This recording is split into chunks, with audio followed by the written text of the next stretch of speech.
Christopher. Welcome to another week in advance. How are you doing tonight? Oh, really good. Although it's very cold and snowy here in the Midwest, so kind of envy you guys on the West Coast because we've got mountains of snow in Chicago and Wisconsin. I imagine is even more snowbound. And oh my God, Minneapolis, it's got to be a real disaster. So we are in the midst of winter, and that's what February is all about.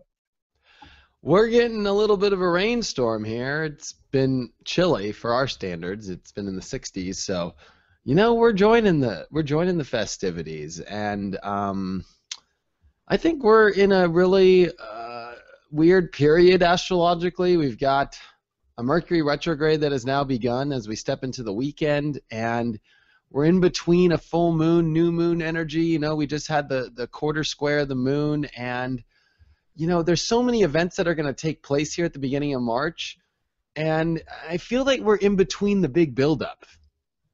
Oh, we absolutely are. And that's what I like about the way the planets interact, the way they move, is that, you get these crunches where you have the intensity of, okay, look at this, do this, go here, whatever. And then we have these other nice spaces where things just kind of separate, they kind of float apart, and it gives you a time where you can actually take that second breath and get back to your center.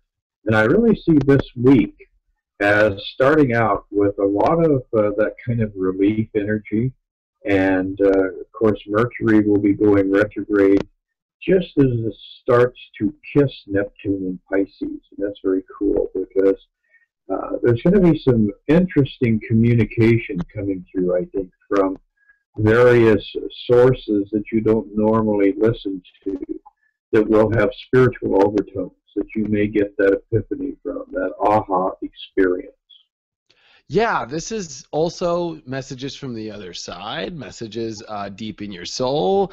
Mercury is at its, pretty much, they call it at its fall, when it steps into Pisces, because it just doesn't know how to communicate the same. It goes into a Neptune experience, especially as it's on Neptune, which is invisible energy, communicating through emotion, communicating through telepathy, communicating through feeling, and Mercury has to learn to, I think, pay attention to the mystical more and pay attention to the other side. It's not so logical. Sometimes the information, like you say, comes from sources like, sometimes it can make no literal sense, but it can make sense in every other means as far as how it feels, and maybe even in a kind of a mystical or even religious overtone.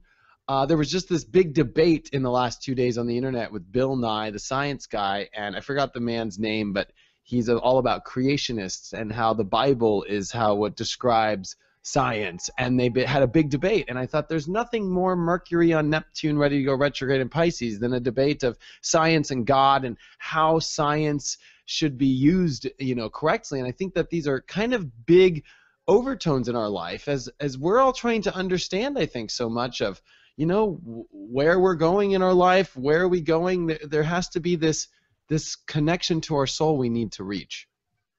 Exactly. And as we start the week off, we have Mercury starting to pull away from Neptune and get ready to exit Pisces after a very brief stay there. And we have the moon moving forward in Gemini. So we've got a little bit of a square going on there, a little bit of tension coming up, the subconscious aspect of the lunar energy, the desire to communicate clearly from the Mercury energy, and then good old Neptune saying, none of this is real, all of this is an illusion, and you are creating that illusion. So I think this is going to be a weekend when a lot of people experience bizarre dreams, experience synchronistic events, where you're thinking about somebody and you stop in at the 7-Eleven and son of a gun, they're standing behind the counter. Things like that. This is a prime kind of energy association for that. And, again, we've got Jupiter down there in Cancer feeding that expansive energy across into the Piscean realm. So it's going to be kind of fun, I think, through the weekend, but maybe a little bit spooky at times, too.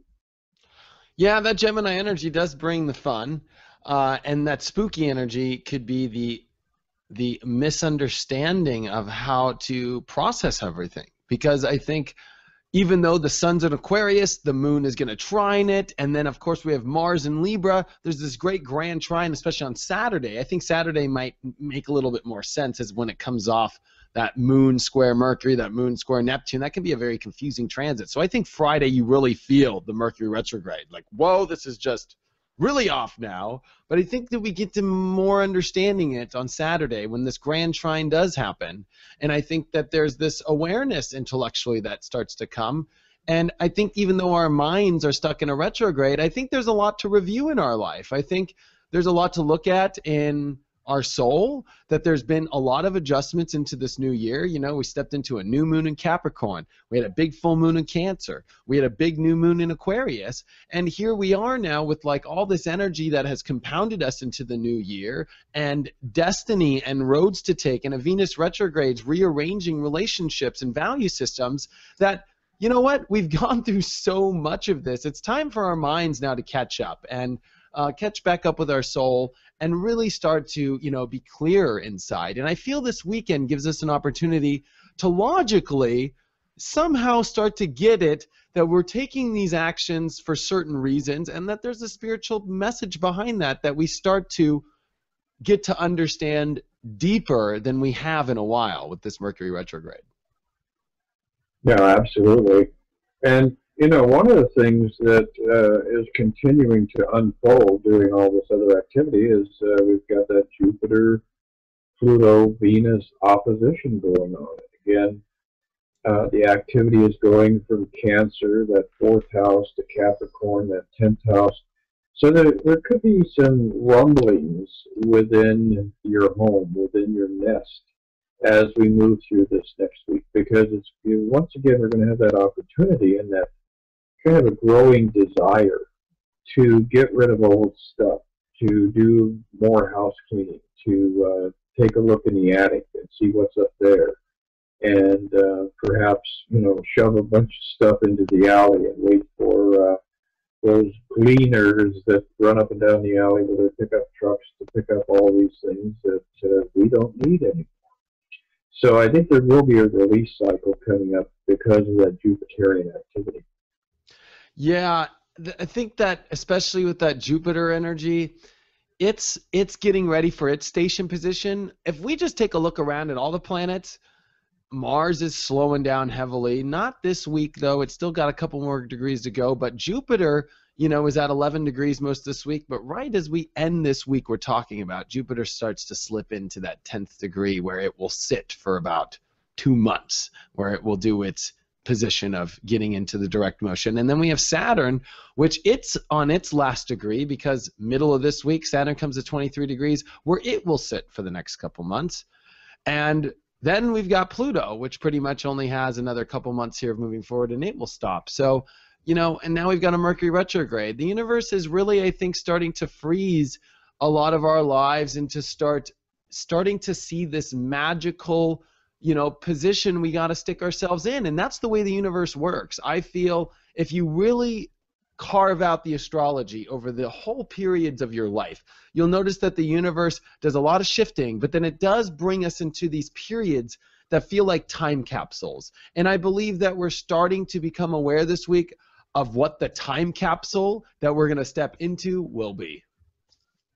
Yeah, it absolutely is going to start becoming very apparent. And by the end of the week, as we're getting up toward good old Valentine's Day, which is also great fun, we will be having the moon go full in Leo, opposing the sun at about 25 degrees Aquarius.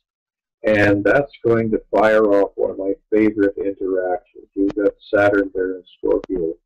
And I also love watching the activity between Leo and Scorpio. I also see them as very much magnetized toward each other. And I know a lot of Leos who have married Scorpios. I know a lot of Scorpios who were involved or married Leos. And so I think we're going to see for Valentine's Day, a somewhat unusual kind of a little bit of stress going on there. And again, that full moon brings all these emotions up that we're not normally addressing. So it's going to lead into a weekend next weekend that's going to be quite fascinating and very dynamic. But the build up to that, we've got Mercury taking that step back into Aquarius right before that full moon, and with as we see all of these elements unfold, we're really going to see a lot of relationship stuff come to a new level of finality, where the final decision is made. I love you, stay with me, I want to spend my life with you, or you're a flat tire in my life, get the hell away from me. It's going to be very dramatic for Valentine's Day weekend. Yeah, I think it gets even more dramatic because before the full moon, midweek, we have the Sun square Saturn. And when you look at typical astrology with this, Saturn has a lot to tell the Sun when there's a square. I think that this has to face responsibility. This also can face some big decisions in our life. This also is the truth. I feel that Saturn in Scorpio is dealing with raw truth. It's dealing with really deep exposing of certain issues in our life. And as the Sun in Aquarius that wants to be free and rebellious and take off and connect all over the universe, runs into, the teacher on the playground. And this week, for some people, I think this can hit you right smack on top of the head if you haven't been staying responsible on your path, or if you've been, not really facing. This is where you got to face the music. And so I'd be prepared this week that even though this has been a Mercury retrograde, that we're starting to come into the week excited. It is a Sun square Saturn right at the beginning of this week, so watch your depressive energy. It is interesting to see that the moon and Jupiter will be conjunct during this transit, which happens on the 10th. So I think that there is a big lesson or a gift from the universe of opening up our emotions and opening up our feelings. But it really is on how we do face the music, or maybe it's time to make some big decisions in our life. And by the time we get to the end of this week, there's this big exciting full moon in Leo, which is perfectly aspected with Mars. Mars is going to be trining the Sun and also sextiling the moon. So there's going to be a big umph coming at the end of this week. The interesting part, though, is Saturn will still be involved in that Sun and full moon. And I think that the card to play this week is straightening things out and really getting to the bottom of your truth in your life and starting to make decisions of what's the best deep inside of you, Mm-hmm. Well, and another aspect that I know you're always fond of looking at, one of the first things you go for in a chart is the nodes, and we're watching the nodes finish up these final couple of weeks in Scorpio and Taurus. And I think it's going to be kind of interesting to see how things once again do shift as we're going into that final degree and a half, which will be up to, I believe, by the end of the week or into the following week. And we're really going to get the concentrated final juice from the passage of the nodes through Taurus and Scorpio as it moves into much lighter vibration, moves into Aries and Libra. So what do you think is going to be happening with that nodal activity as we proceed toward that full moon weekend? Well, I think it's nice that they're in such harmony with the nodes. If we look around, the nodes are in a nice harmony with Mercury retrograde, in a nice harmony with Neptune, and actually the Sun and the Moon will be coming up to a nice position. I think that this nodal activity is about the finalization in our lives of making big changes, big transformation, and that South Node in Taurus is wanting to let go of old value systems, things that we've been holding on to. Scorpio is where you release yourself, you accept in the new, you transform, you rise from the ashes. And I think that this is periods of us kind of releasing a lot of our past. I think that this is about past energy kind of finally being cut off that might have been taking a long time. In relationships that might have taken a long time to finally see the truth in, you're starting to see the truth. In jobs, projects, even in yourself, you're starting to see the reflection of who you really are and what you really can be. And I think that this is one of those weeks that I bring up a time capsule, because I think that we really start to plug in our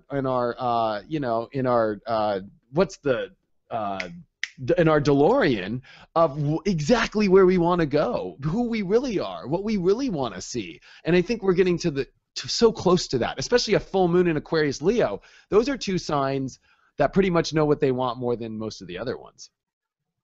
Well, that's definitely true. And Leo, of course, is filled with passion, while the sun will be visiting that region where the Ice Queen reigneth.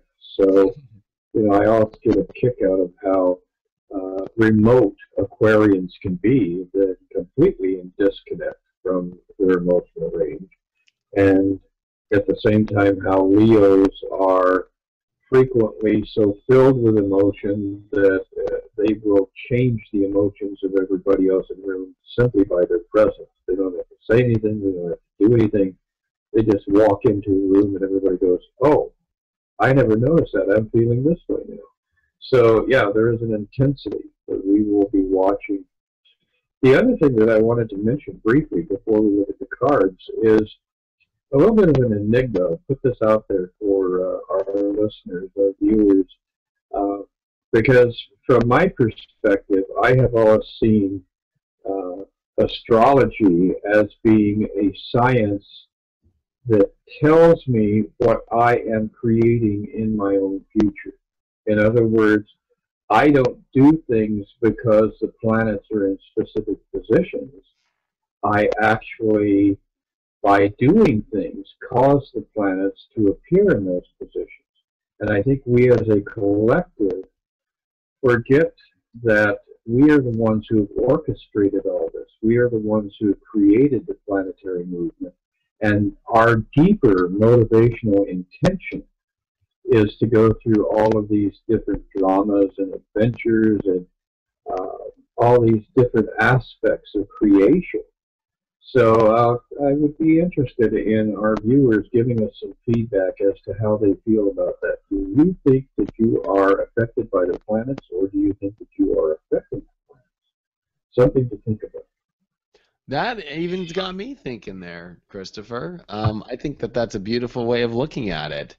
And I think it's so funny that you bring this up, because at the beginning I brought up this whole Bill Nye debate. You can look it up online. It's actually very popular right now, and it's a very popular subject of like, where are we at as we are shifting our conscious levels? And especially religions are kind of brought up. This is Pisces energy. This is the age of Pisces that has been ending. We are stepping into this Aquarian new age, and we're actually in that energy now, as we're going to see Mercury go from Pisces back into Aquarius, then back into Pisces. I think we're dealing with, on a grander scale, how do we look at the world? How do we look at spirituality? How do we look at religion? How do we look at all these things? Because I think that we're going to have to start making not hardcore decisions, but I think that there needs to be maybe a more general consensus of understanding of a humanitarian style of looking at the world, opposed to a separation between everybody's views. That we're not going to agree on everything, but I think that we can all agree on an openness, and I think that is what is starting to come into our existence as human beings in our life, and it's a necessity for us to actually save our world. We think that how many beer can koozies we save out of the ocean, or plastic bags that we save from not selling them anymore, is going to save the world. But really, like you say, it is in how we're manifesting things. And I think it's deeper on our conscious level of us all as a collective starting to be more understanding in a more general consensus of what is going on here, what conscious levels are happening, instead of such a bias, one kind of way only works. Oh, yes. If you skip over from ages, from the age of Aquarius, you skip Pisces, you have the age of Aries. And Aries is all about the ego. and the self. And look at where the whole thing is headed. It's headed into Aquarius, which is about the collective. It's about us. So it is going to be an interesting era, and we're going to start feeling more and more how these things are impacting us. And we're going to realize more and more that we're the ones who are determining what is happening out there. If you're believing that we're doomed, then you're on that side over there that's contributing to our self-destruction. But if you are on the side over here of we can make this thing work, we can make it better, we can optimize the existence, then you're propelling the universe forward in the direction that it naturally seeks to go, that it naturally seeks to evolve in. So let's see what the cards have to say. And we start this weekend. Oh, nice. A nice weekend adventure here. We've got the Four of Rods. So even though it's a week away from Valentine's Day, I think there is going to be kind of an energy of courtship and of acceptance and familiarity. People are going to be wanting to get to know each other better. People are going to be feeling that lighter energy that Aquarius is really starting to percolate with, is really starting to bubble with. As we move through the weekend, we're going to see that that action of the beginning of that separation, Venus from Capricorn. We've got the Knight of Pentacles. So we're going to be doing a lot of review around where our values are placed and what we want to ascribe to and succeed with over this next passage of Venus through Aquarius and then into Pisces. So definitely a very visionary kind of weekend. A lot of people will be kind of dreaming about where do I want to go, what am I going to do when I get there. Then as we progress into this next week, I think a lot of people have been feeling that frustration of things being on a holding pattern. Interestingly enough, with Mercury going retrograde, it's actually going to have the effect of bringing things up to completion. The Seven of Coins is all about fruition. The grapes have come to harvest on the vine. So all of the efforts that you've been putting into life, you may see the success cycle kick in with this Mercury pulling away from Pisces, moving back into Aquarius, and solidify all the things that you've been working on. Toward the mid part and end of the week, well, look at that. That's that activity of the moon advancing into Leo and all those lovers out there with their Valentine's cards. The Ace of Cups, your cup runneth over, and a lot of emotion coming up that you normally don't find during Aquarius time. It's just during that full moon in Aquarius when we have that emotional range really come to the surface. And we end the week with a feeling of success and accomplishment. So we're not going to find a lot of resistant energies this week. We're going to discover that doors are opening, we're able to start advancing again. Some of the dreams we've had for a long time are finally coming to that point of fulfillment. So overall, a very good, harmonious week, I do believe. I do believe so too. I think the cards registered that perfectly, especially as we see all this really positive energy. That last card you pulled's like my favorite card. That's the celebration card, and I feel even the first card you picked it's a marriage style card. It's just a really positive feeling that I think it is the midweek where we might need to take things a little seriously as the sun does square Saturn at the beginning of this week. But that is that Knight of Pentacles. Take the slower road. There's been a lot of good things happening, but pay attention to what you're manifesting here. Pay attention to what the universe is doing, because there's reason, because it's building something great, because there's a big celebration at the end of this week. This is a full moon in Leo, and as somebody who calls himself the Leo King, there's nothing greater than a full moon in Leo. I'm telling you, it's a wonderful feeling. Well, and I have in my progress chart Leo ascendant, and Leos populate a big part of my life. So I'm always enjoying the magic that Leos bring into this world, and kind of, they share it with great enthusiasm. And I think we'll see a lot of Aquarian personality types come up with some really deep and penetrating observations. And I think that if you have a friend who has a strong Aquarian vibration, pay attention to them midweek, because they're going to come through with some profound insights for you. But overall, it looks like a pretty magnificent week in a lot of ways, even though it may not have a lot of fireworks going off. It's just everything's finally moving forward, and we're finally feeling like, yes, all the energy I've put into things is paying off. Yeah, this is a wonderful week.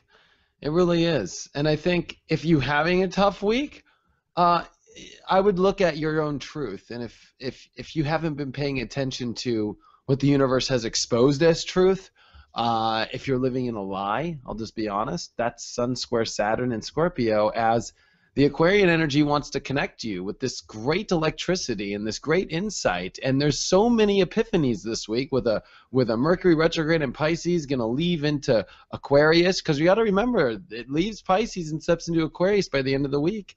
So this Mercury retrograde is going to change gears real fast, and there's this electric energy that comes back. It's almost like we've dipped in our heads in the water and then we pull it back out and get a big breath again and wake up. And there's a lot to wake up to in our lives, and if it's difficult, I would say it's because you might not be paying attention to everything that's been trying to be uncovered to you. Exactly. You're in resistance to the things that you have created, for better or for worse, that are the cause of your evolution, the cause of your growth. So even if you have challenges, embrace those challenges and realize that you made yourself address these things for a purpose. There is a higher good that ultimately will come out of all of the things that we may be frustrated with at the moment. Yes. Well, it's been really exciting, and I'm excited for this week. I think next week is going to be one to pay attention to. It's going to be Mars time. It's going to be the nodes changing, and I'm really excited to see what these last couple weeks of February will bring us. Not to say this one's not great, but I definitely feel that that full moon in Leo is tipping us off into something big. Yes, and 2 weeks after that, we'll have the Sun-Moon conjunction on the first day of March, so 10 degrees Pisces. All while it trines Jupiter and Mercury retrograde ends. I mean, that's pretty big. And then that week is Saturn retrograde, Mars retrograde, Jupiter direct. I mean, this is going to be a wild, wild shootout in a good or bad way for some people, I think, at the beginning of the month. But I think it's exciting. So. Yes, and it's all for you. It's all about you. There is nobody else in the line of fire but you. So get out there and dance in the rain and have fun with it.